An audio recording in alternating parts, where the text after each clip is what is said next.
Hello students. तो आज electrostatics के सेकंड चैप्टर के अंदर हम कैपेसिटेंस का डिस्कशन करेंगे। Capacitance is the ability of a conductor due to which it holds charge on it, thereby storing electrical energy in itself. So this property of a conductor is called as its capacitance. Conductor अपने ऊपर एक charge की storage कर लेगा और उस charge के साथ साथ उसका एक इलेक्ट्रिक फील्ड होगा। उस इलेक्ट्रिक फील्ड में एनर्जी होती है और वही एनर्जी हमें चाहिए होती है। तो capacitance basically energy storage devices की तरह हमारे लिए काम कर सकते हैं। तो पहले हम इसके प्रिंसिपल की बात करेंगे। What is the principle of a capacitor? तो कैपेसिटर का प्रिंसिपल ये है कि जब हम किसी कंडक्टर को चार्ज करेंगे तो उसका जो इलेक्ट्रिक पोटेंशियल है वो प्रोपोर्शनैलिटी के हिसाब से बढ़ेगा। जितना चार्ज बढ़ेगा उतना पोटेंशियल बढ़ता जाएगा। एंड फाइनली इसको अगर एक इक्वलिटी के रूप में लिखें तो Q इक्वल टू सी भी लिखा जा सकता है। So C is equal to Q upon V। इसी को हम अपने कंडक्टर की कैपेसिटेंस कह देते हैं। So the capacitance of a conductor is basically the ratio of charge on it and the electric potential that it has attend because of that charge. The unit of capacitance is coulomb per volt। SI unit की अगर बात करें तो coulomb per volt, और इसी को हम farad भी बोलते हैं। Farad is very big unit of capacitance, so most commonly we use microfarad, nanofarad, picofarad, etc. अब यहाँ पर हम वर्कआउट करके देखते हैं कि एक स्फेरिकल कंडक्टर की कैपेसिटेंस क्या हो। तो हम ऐसा मान लेते हैं कि हमारे पास एक स्फेरिकल कंडक्टर है जिसका रेडियस है r और इसको हम कोई चार्ज दे देते हैं, मान लीजिए Q। तो गॉस थ्योरम में हमने ये पढ़ा था कि तो इस स्फेरिकल कंडक्टर को हमने चार्ज दिया Q और इसका रेडियस है r। तो अगर हम बात करें तो ये हम गॉस थ्योरम में प्रूव कर चुके हैं कि for a spherical conductor all the charge can be considered as lying at its centre provided we are interested to determine electric field at a point on the surface और outside the shell. तो यहाँ पर हम फिलहाल इस surface के points की बात करते हैं। तो अगर सारे चार्ज को सेंटर पर रखा हुआ मान लिया जाए तो इस सरफेस का जो पोटेंशियल होगा वो लिखा जाएगा 1/4 pi epsilon not Q upon R। और अगर हम इस डेफिनेशन के हिसाब से चले तो कैपेसिटेंस जो होगी वो हो जाएगी Q अपॉन V। तो V की वैल्यू उठा करके अगर यहाँ रख दी जाए तो Q आ गया चार्ज और V की जगह आ गया 1/4 pi epsilon not Q upon R। तो ये वाले Q से ये वाला Q कैंसिल हो जाएगा और C की वैल्यू आ जाएगी 4 पाई एप्सिलॉन नॉट।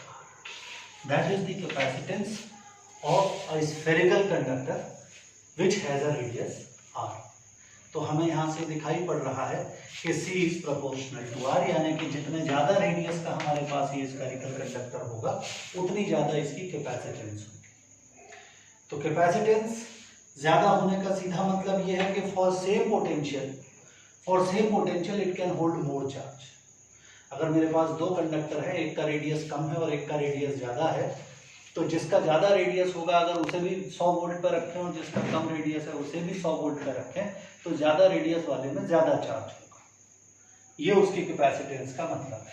और क्योंकि उसमें चार्ज ज़्यादा होगा तो उसमें एज अ होल एनर्जी भी ज़्यादा आ जाएगी। यहाँ से हम एक इंटरेस्टिंग दो हाइपोथेटिकल बात को समझने की कोशिश करते हैं कि अगर हमारे पास एक अर्थ को भी हम स्फीयर मानते हैं फॉर सिंपल कैलकुलेशंस और कंसीडरेशंस, तो अगर एक अर्थ के साइज के बराबर का स्फेरिकल कंडक्टर हमारे पास हो तो अर्थ का जो रेडियस है वो RE होता है विच इज 6400 किलोमीटर। ये आपको मालूम होगा।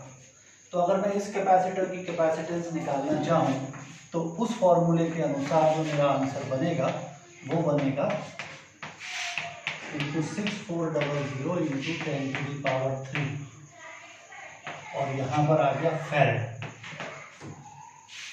इसको अगर आप सॉल्व करते हैं तो 3 और 2 5, ये हो जाएगा 64/9 इंटू 5 10⁻⁻⁴ और ये सॉल्व होकर के हो जाएगा 711 माइक्रोफैरड अप्रॉक्सीमेट। तो आप देख सकते हैं कि अगर मेरे पास एक इतना बड़ा कंडक्टर हो जिसका साइज अर्थ के बराबर हो तो उसकी भी कैपेसिटेंस केवल 711 माइक्रोफैरड आ रही है। दैट मीन्स कि 1 farad is a very big unit of capacitance and that is why we generally do not use that unit for our calculation purpose. तो कैपेसिटेंस का कॉन्सेप्ट आपकी समझ में आ गया होगा। अब हम यहाँ पर बात करेंगे parallel plate capacitor. Parallel plate capacitor के अंदर हमारे पास दो मेटल की प्लेट्स होती हैं। इस प्रकार से उनको एक दूसरे के पैरेलल रख दिया जाता है और एक प्लेट को तो हम चार्ज देते हैं, इधर से चार्ज सप्लाई हो रहा है उसको, और दूसरी प्लेट को हम अर्थ से कनेक्ट कर देते हैं। तो पहले हम यहाँ पर एक स्विच लगा देते हैं। अभी ये स्विच ऑफ है यानी कि ओपन है, तो ये प्लेट आप मानिए कि आइसोलेटेड है। इस वाले कंडक्टर को हम चार्ज कर रहे हैं तो इस पर एक पॉजिटिव चार्ज बढ़ता जा रहा है धीरे धीरे। इस प्लेट का इसके ऊपर क्या असर पड़ेगा ये अब समझने वाली बात है। Let me name this plates as A and B. तो अब मैं यहाँ पर इसको ऐसे दिखा देता हूँ कि ये दो प्लेट्स हैं ए और बी। ए के ऊपर पॉजिटिव चार्ज आता चला जा रहा है। अब ये प्लेट इसके नजदीक रखी हुई है तो इलेक्ट्रिकल इंडक्शन होने की वजह से इस प्लेट पर माइनस चार्ज आना शुरू हो जाएगा अंदर की तरफ। लेकिन क्योंकि ये प्लेट एज अ होल तो न्यूट्रल है, इस प्लेट पर कोई चार्ज नहीं था इनिशियली और ये किसी सिस्टम के कांटेक्ट में भी नहीं आई है, तो इस पर टोटल चार्ज 0 ही रहना चाहिए, जिसका मतलब होगा इस पर बाहर की तरफ ये पॉजिटिव चार्ज आ जाएगा और ये इधर कनेक्टेड ग्राउंड से। हालांकि अभी ग्राउंड के साथ किसी तरह का एक्सचेंज नहीं हो रहा है, तो यहाँ पर अगर चार्ज हमारे पास प्लस क्यू होगा तो यहाँ माइनस क्यू होगा और बाहर की तरफ फिर से प्लस क्यू होगा। अब अगर इस सिचुएशन में मैं इस स्विच को ऑन कर देता हूँ तो इसके ऑन करने के साथ ही यहाँ से इलेक्ट्रॉन जाकर के इस पॉजिटिव चार्ज को गायब कर देंगे। ये पॉजिटिव चार्ज जब यहाँ से गायब हो जाएगा तो हमारे पास एक सिचुएशन आ जाएगी जिसमें हम इस प्रकार की स्थिति पाएंगे कि एक हमारे पास में पॉजिटिव प्लेट होगी और एक नेगेटिव प्लेट होगी और ये अर्थ से कनेक्टेड होगी। तो बेसिकली ये पूरी की पूरी प्रोसेस के अंदर जो काम हुआ वो इलेक्ट्रिकल इंडक्शन के कारण हो गया। तो कैपेसिटर के अंदर हम दो बातें कहते हैं। जब हम पूछेंगे what is the principle of capacitor तो आप वहां पर दो चीजों को मेंशन करेंगे। पहली बात, capacitor works on the principle of electrical induction, I am talking about parallel plate capacitor. और दूसरा आप लिखेंगे Q proportional to V। Charge on a capacitor is directly proportional to the potential on it. और conductor की बात होगी तो potential आएगा। इस तरह का सिस्टम होगा जिसमें दो एलिमेंट होंगे तो पोटेंशियल डिफरेंस की बात आएगी। इस प्लेट का पोटेंशियल होगा, इसका भी कुछ पोटेंशियल होगा और दोनों के बीच के पोटेंशियल के डिफरेंस को ही हम पोटेंशियल डिफरेंस बोलेंगे। एक प्रश्न जो आपके दिमाग में आ सकता है वो ये आ सकता है कि जब हमने इसे ग्राउंड से कनेक्ट कर दिया तो ये पॉजिटिव चार्ज जो है ये तो ग्राउंड में चला गया, ये नेगेटिव चार्ज ग्राउंड में क्यों नहीं गया? उसके न जाने का कारण है कि इस प्लेट का पॉजिटिव चार्ज इस नेगेटिव चार्ज को अट्रैक्शन के थ्रू पकड़े हुए है, होल्ड किए हुए है, एंड दैट इज व्हाई अर्थ इसको नीचे की तरफ खींचने में कामयाब नहीं हो पा रही है। अगर हम कुछ ऐसा करें कि इस प्लेट को यहाँ से हटा दें तो ये नेगेटिव चार्ज भी ग्राउंड में चला जाएगा और ये प्लेट इलेक्ट्रिकली न्यूट्रल हो जाएगी। तो ये हमारा पैरेलल प्लेट कैपेसिटर होता है, बहुत ही यूजफुल और इम्पोर्टेंट डिवाइस है। अब इसका थोड़ा सा हमें मैथमेटिक्स एक्सप्लोर करना होगा कि किस प्रकार से हम एक पैरेलल प्लेट कैपेसिटर की कैपेसिटेंस को पता कर सकते हैं। तो कैपेसिटेंस निकालने का सबसे बेसिक प्रिंसिपल क्या है? सबसे बेसिक प्रिंसिपल है C = Q अपॉन V। हमें Q निकालना है, V निकालना है, दोनों का रेशियो ले लेना है और हमें Q अपॉन V मिल जाएगा। तो अब मैं यहाँ पर 2D में ही डायग्राम बना लेता हूँ। ये मेरे पास एक कैपेसिटर है। इस कैपेसिटर के प्लेट्स के बीच में जो दूरी है वो मैं मान लेता हूँ कि L है और इस हर एक प्लेट का जो एरिया है, प्लेट एरिया, क्योंकि ये प्लेट्स हैं तो प्लेट एरिया इसका A है ऐसा हमने मान लिया। और यहाँ पर इस प्लेट को हमने ग्राउंड से कनेक्ट किया हुआ है। इस प्लेट पर चार्ज प्लस Q है, इस वाली प्लेट पर चार्ज माइनस Q है, ऐसा हम मान रहे हैं। तो यहाँ पर हमने एक पोटेंशियल डिफरेंस दोनों प्लेट्स के बीच में रखा है, वो भी लिख देते हैं। Potential difference, potential difference equals to V हमने यहां पर रखा हुआ है। तो पहली बात जो हमारे पास यहां पर आएगी वो निकल करके आएगी कि तो अब यहां पर हमें इन दो प्लेट्स के बीच में मैंने एक पॉइंट मान लिया, कोई भी पॉइंट हम ले सकते हैं। इस पॉइंट के ऊपर अगर एक छोटा सा टेस्ट चार्ज हम Q0 मान लें तो ये पॉजिटिव प्लेट जो होगी ये इस टेस्ट चार्ज को इस डायरेक्शन में रिपेल करेगी, और जो नेगेटिव प्लेट है ये इसको इस डायरेक्शन में अट्रैक्ट करेगी। तो अगर हम बात करें force on a positive test charge on in between the plates, F is equals to Q naught E plus Q naught E.